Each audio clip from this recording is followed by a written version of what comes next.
Computers అనే option civils అసలు లేదు, సో కాబట్టి వాళ్ళు స్కోరింగ్ చూసుకోవాలా, ప్లస్ వాళ్ళు అవైలబిలిటీ చూసుకోవాలా, వాళ్ళకున్న టేస్ట్ చూసుకోవాలా, వాళ్ళకి ఇంకా మెటీరియల్ అవైలబిలిటీ చూసుకోవాలి. ఇవన్నీ ఒకసారి మనం పర్సనల్ కలిస్తే ఏదైతే బెటర్. కానీ ఏదైనా కూడా they have to go for either for public administration, geography, history, sociology, Telugu literature, ఇలాంటి సబ్జెక్ట్స్ మాత్రమే చూసుకోవాలి.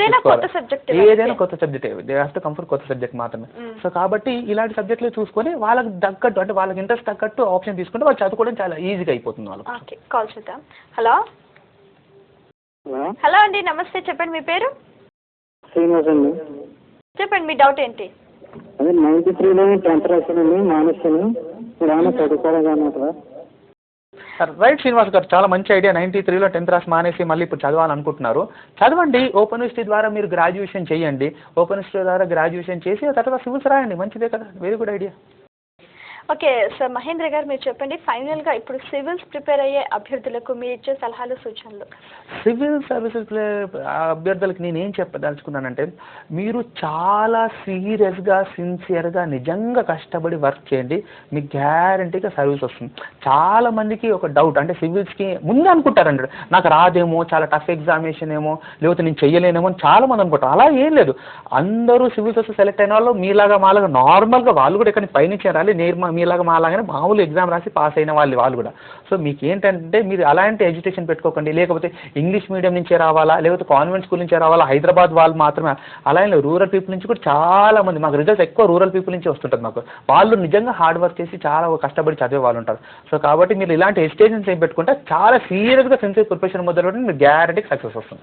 ఓకే, అంటే రోజుకి ఎన్ని అవర్స్ వీళ్ళు స్పెండ్ చేయొచ్చు అంటారు? ఇది there is no particular fund of this thing. మా యాక్చువల్గా ఏంటంటే మాకు తెలుసుంటే ఈ రోజు 10 గంటలు చదివంటే బాబు 10 గంటలు చదివేసి గ్యారెంటీ అయ్యేసి అని చెప్తాను నేను కూడా. అలా ఏం లేదు. It's depend upon person to person అండి. ఒక పర్సన్కి ఒక సబ్జెక్ట్ అర్థం అవ్వడానికి ఒక గంట సేపట్లో అయిపోతుంది. సేమ్ సబ్జెక్ట్ ఇంకొకరికి నాలాంటి వాళ్ళకి 3 గంటలు పట్టొచ్చు. అది వీ డోంట్ నో. సో కాబట్టి it's depend upon person to person కూడా ఉంటుంది. ప్లస్ దాంతోపాటు ఎంతసేపు కాన్సన్ట్రేషన్ చేసి చదివామనేది, దట్ ఈస్ మోర్ ఇంపార్టెంట్. అంతే తప్ప ఈరోజు 4 గంటలు చదివామా 6 గంటలు చదివే పాయింట్ కాదు.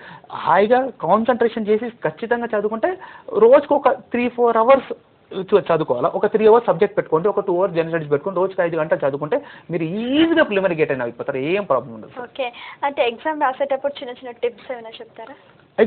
ఎగ్జామ్ సెంటర్కి వెళ్ళే ముందా ఎగ్జామ్ రాసేటప్పుడు ఏంటంటే మీరు మిగతా ఏం ఆలోచించకుండా ఇది పెద్ద ఎగ్జామినేషన్ నాకు వస్తుందో రాదో ఇలాంటి టెన్షన్స్ ఏం పడకుండా చాలా సింపుల్గా హ్యాపీగా క్వశ్చన్ పేపర్ చూసి దానికి మంచి ఆన్సర్స్ పెట్టాలని అని మనశ్శాంతి కూర్చొని రాయండి. మీరు ఈజీగా పాస్ అవుతుంది. దానికి ఏం వరి అవ్వనక్కర్లేదు. Okay, thank you very much అండి. Very nice talking to you.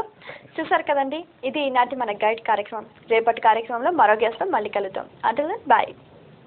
Guide కార్యక్రమంపై మీ సలహాలు, సూచనలు, అలాగే మీరు ఎలాంటి సమాచారాన్ని ఆశిస్తున్నారో మాకు తెలియజేయండి. మా చిరునామా guide education and career, Vanitha TV, Rachana television private limited, plot number 564-A-19, road number 92, Jubilee hills, Hyderabad 33. Phone number 9010234067. Email vanithaguide@gmail.com.